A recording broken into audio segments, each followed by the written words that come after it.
in my personal opinion, probably since 1997, people always ask, like, well, when do you pinpoint the origin or the beginning of kind of a creative law, so to speak, or maybe the beginning of my indifference with what we call the entertainment business. And I'll say around 1997.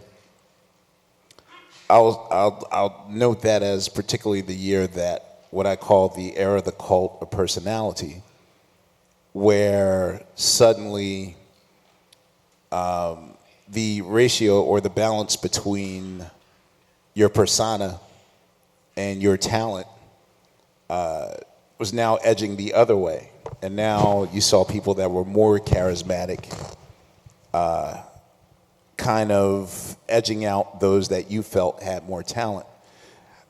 So now that we are sort of 20 plus years past that point in which now being a personality is just as vital in your viralness or getting attention, I mean, it's kind of hard to grab people with quote unquote authenticity, especially when you see a slew of people get in front of you in the bank line, you know, to get to paradise or whatever the end is. But then, I mean, there are some artists that, you know, but it also depends on what your goal is. Like if your goal is to win in 2019 standards, not conforming to what it takes to get there might be a harder thing, and you might have to have a lot of patience. For us, we never ever thought like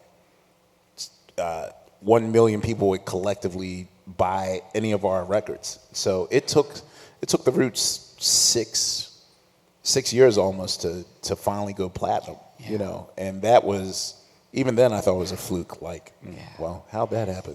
But I will say that it takes patience and focus. A lot of times when something fails, people tend to give up, and you know, you kind of have to be relentless and resilient, I guess.